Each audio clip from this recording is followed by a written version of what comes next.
Nesse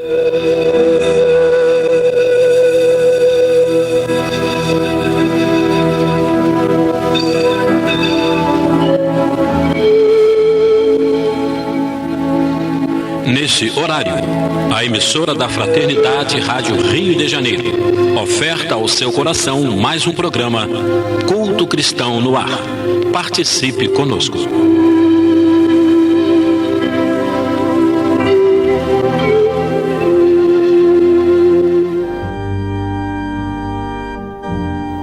Olá, queridas irmãs, queridos irmãos que nos acompanham aqui pelo nosso programa Culto Cristão no Ar, o nosso momento de reflexão em torno do Evangelho segundo o Espiritismo, dessa mensagem que o Cristo veio nos trazer há mais de 2000 anos e que Kardec, com a ajuda dos Espíritos, nos traz de forma elucidativa através do Evangelho segundo o Espiritismo. Hoje leremos do capítulo 5 ainda, que é o Bem-aventurados os Aflitos, o item A Melancolia. É o item 25, tá? Para quem quiser se situar. Estamos aqui na presença do meu pai, Lidiane Barreto, Giane Chantre, eu, João Menezes, e temos a participação da nossa querida Rosana Vergaças, que fará a leitura da nossa página. Prezados amigos, ouvintes da nossa Rádio Rio de Janeiro, no programa de hoje vamos ouvir a página intitulada Apatia. Se a atitude violenta, precipitada, pode levar a desastres de consequências lamentáveis, a apatia é sempre fator de desconcerto e atraso na máquina do progresso. Quase sempre a apatia tem origem no programa kármico do espírito em prova. É decorrência de graves aflições e erros que não foram necessariamente corrigidos pelo espírito e ressumam no imo d'alma como expressão deprimente e paralisante. O apático é alguém que perde a batalha antes de enfrentá-la. Encontra-se em processo de evolução com o objetivo de vencer as injunções penosas, devendo investir grandes esforços para superá-las. No estado de debilidade de forças a que se entrega e no qual se deixa paralisar, aprisionado nas teias da indolência, deve e pode romper todos os vínculos e reorganizar-se, iniciando o esforço, a princípio mentalmente, para depois tornar em ação a programática a que se deve submeter, engajando-se no compromisso reabilitador. Facilmente, aquele que padece a condição da apatia acomoda-se à situação e, apesar de penosa, constitui-lhe uma forma de bem-estar que leva a inércia ao desequilíbrio. Vida é ação. Ação é movimento a ser empreendido para o bem e o progresso, de cujo esforço resultam as conquistas que impulsionam a felicidade.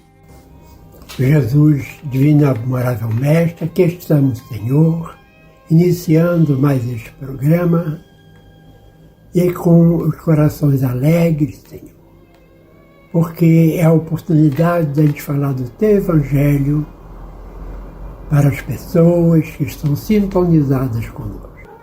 Obrigado pela oportunidade, abençoa, Senhor, a todos, principalmente aos enfermos, a diretoria da emissora da Fraternidade, seus funcionários, os programadores e também aqueles, Senhor, que fazem parte do Clube da Fraternidade, que é a forma de manutenção da nossa emissora.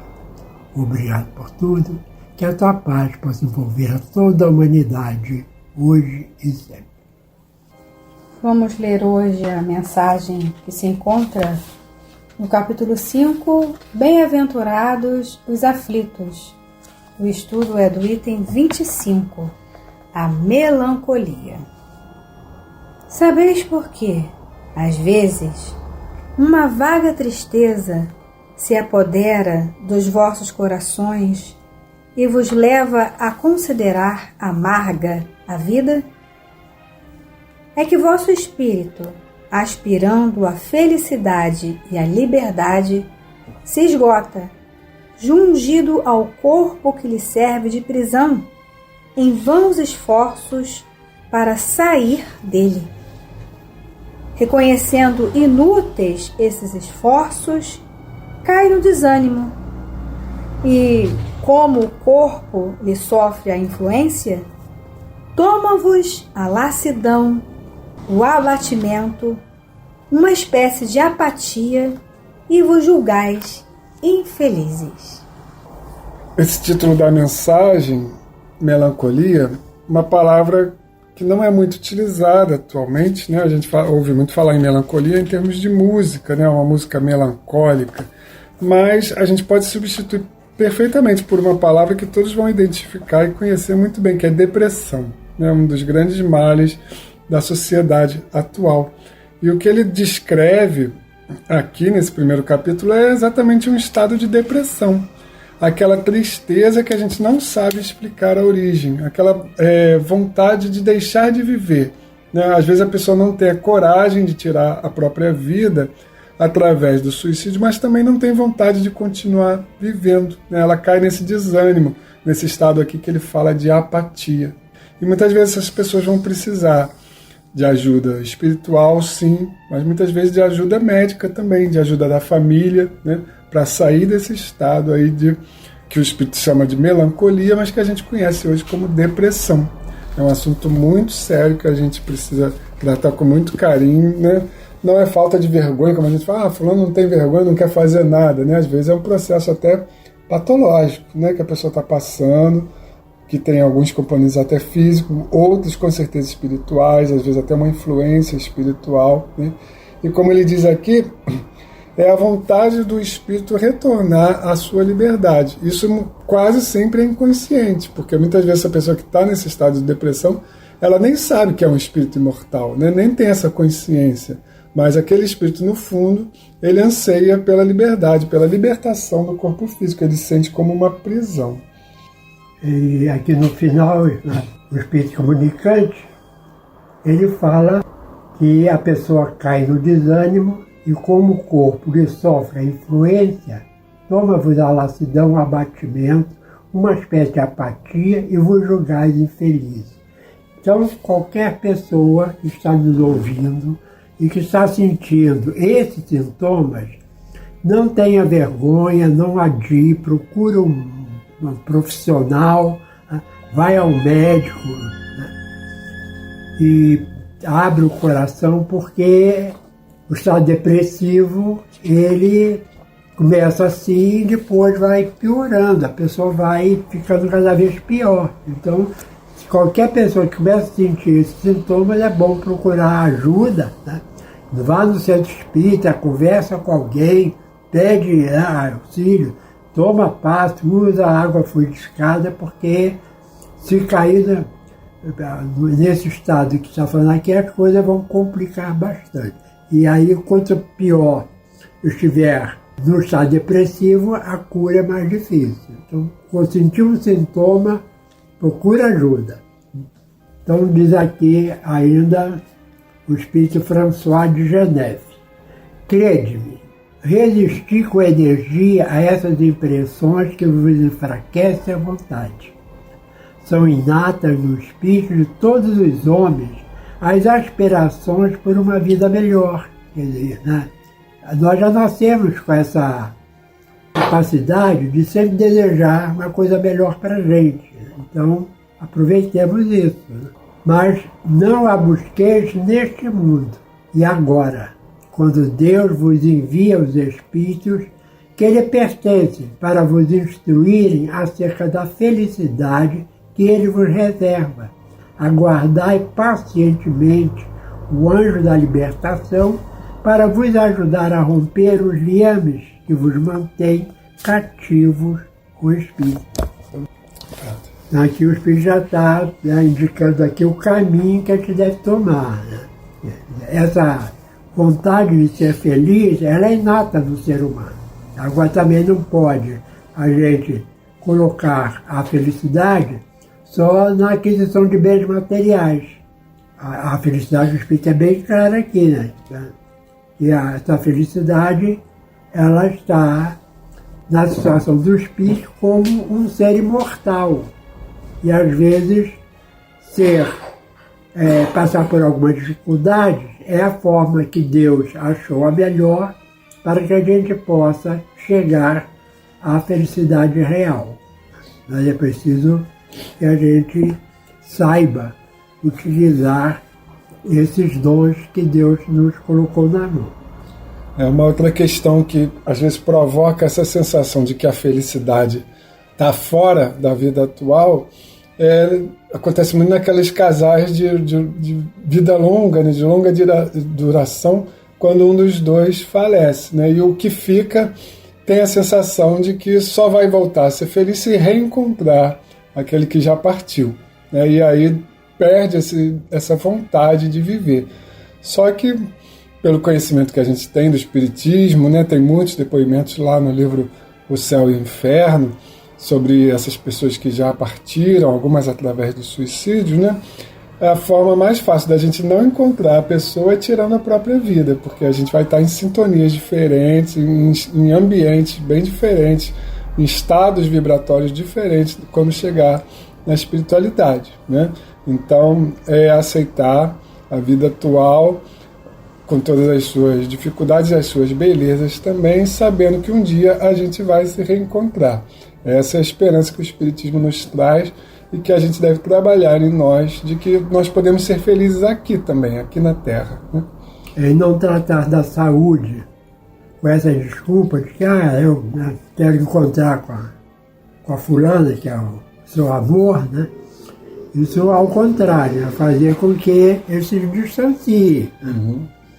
Por exemplo, eu pedi minha esposa, era muito amigo, foram 70 anos de convivência, né, 57 como casado, mas antes a gente já era jovem da Mocidade Espírita, do centro que a gente frequenta, e foi uma convivência assim, muito gostosa, não tem outro termo, né?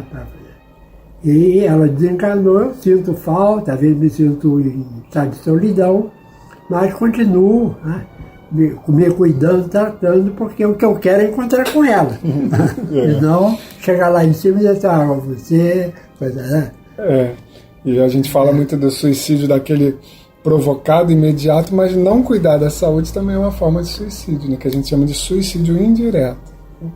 E aí continua a mensagem dizendo o comunicante: lembrai-vos de que durante o vosso degredo na Terra, ou seja, durante a nossa encarnação aqui, né, nossa vida na Terra, tendes de desempenhar uma missão de que não suspeitais, quer dedicando-vos à vossa família, quer cumprindo as diversas obrigações que o Senhor vos confiou.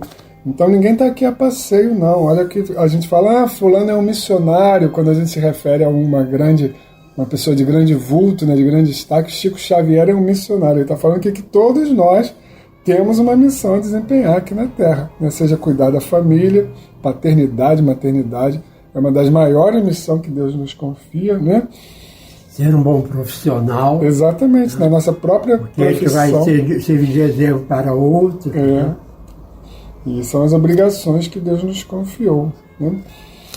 Se no curso desse degredo provação, ele volta a usar essa palavra degredo, né? Nós somos espíritos livres e no momento que estamos aqui encarnados nós estamos como que degredados, né?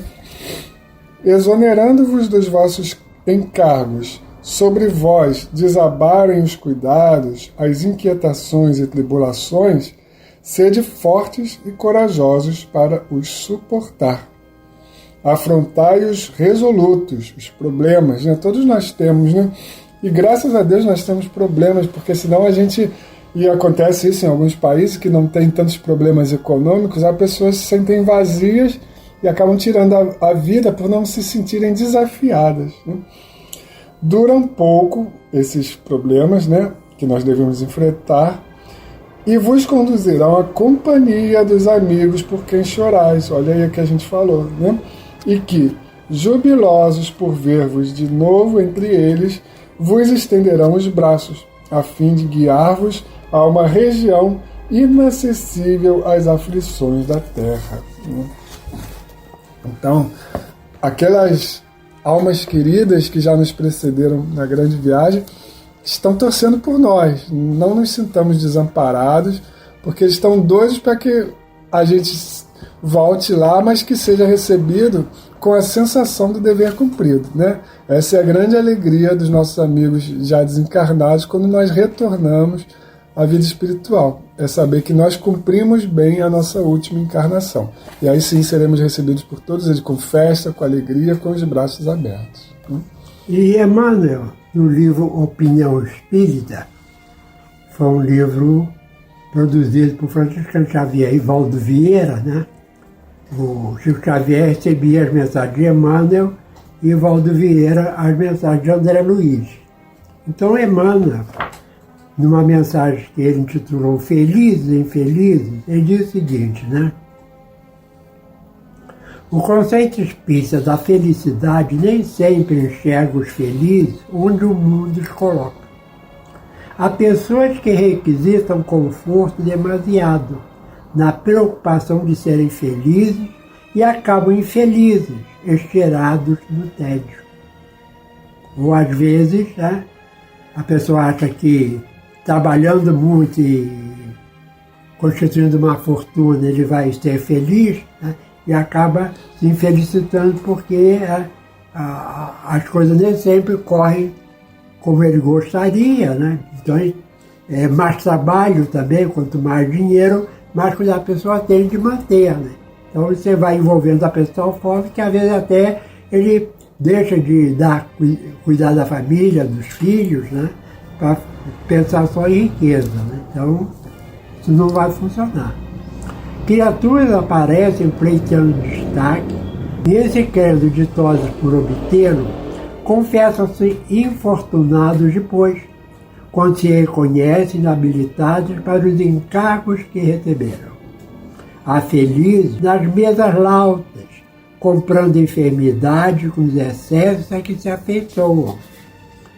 Infelizes na carência material, entesourando valores imperecíveis no proveito das lições que o mundo lhe reservou. E aqui também eu vou citar um exemplo, que eu acabei de ler um livro chamado Cartas de uma Morta, e essa morta era Maria João de Deus, que foi mãe de Chico Xavier, né? E ela passou uma situação muito difícil, né? Ela desencarnou, o Chico Xavier tinha 5 anos, né? Então ela deixou órfãos uma porção de filhos, né? E foi a pobreza, a má alimentação que levou ela a contrair a doença e desencarnar, né? Só que ela era um espírito, né? Que como soube viver na miséria, mas sem reclamar, cuidando dos filhos, cuidando da família, ela chegou no mundo espiritual, né? E já com certos dotes, né?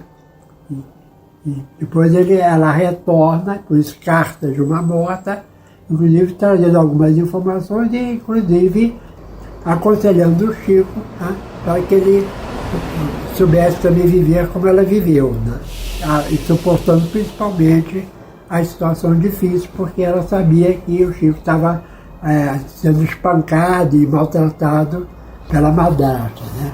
Então ela aparecia, Chico, quando estava numa situação difícil, corria para o fundo do quintal, né? E a mãe aparecia e aconselhava sempre ele para que ele pudesse, né, ter paciência mais um pouco, que aquilo ia acabar. E realmente acabou, né? Porque o pai do Chico casou com a cunhada, foi uma segunda mãe para não só o Chico, mas os outros filhos da Maria, que era a mãe do Chico real. Aí depois ele cita alguns exemplos aqui, né? O Emmanuel termina a mensagem dizendo, né?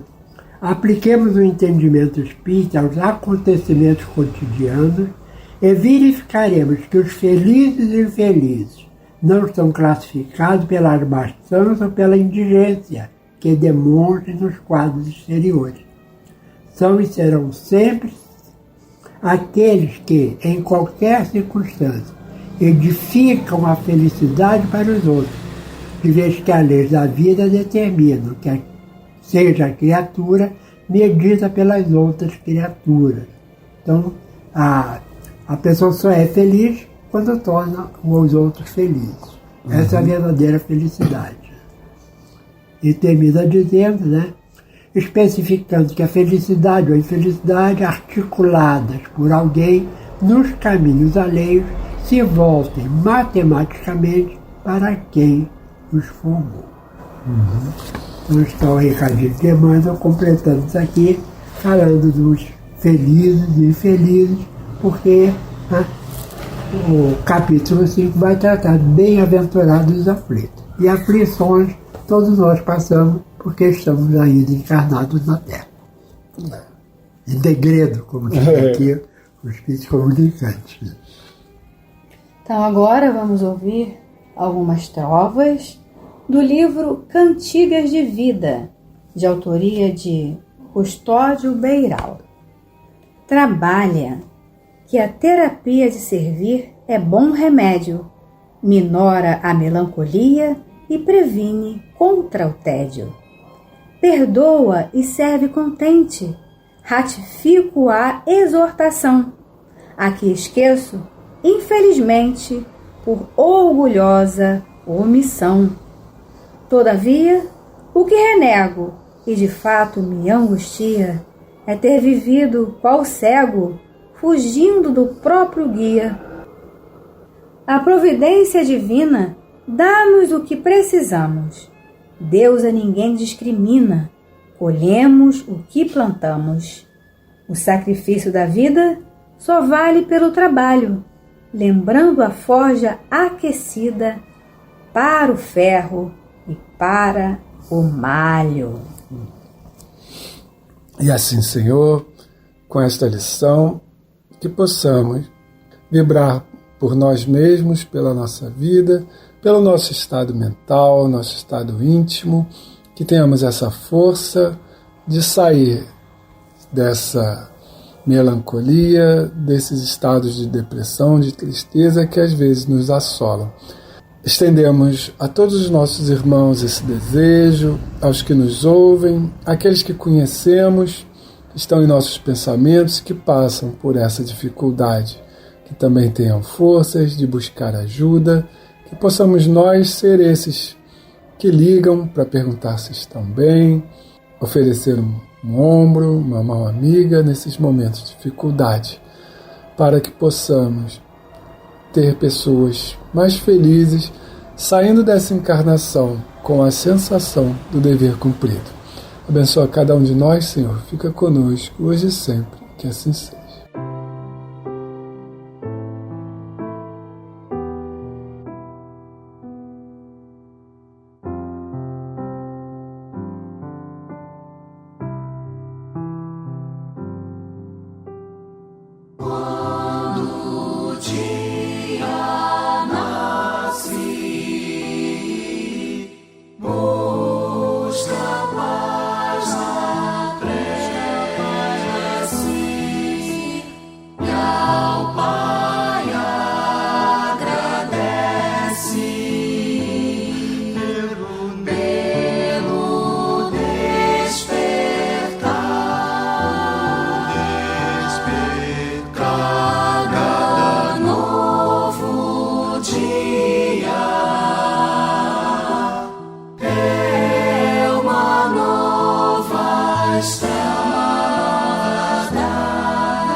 Este foi mais um programa Culto Cristão no Ar, que ofertamos ao seu coração pelas ondas amigas da Rádio Rio de Janeiro.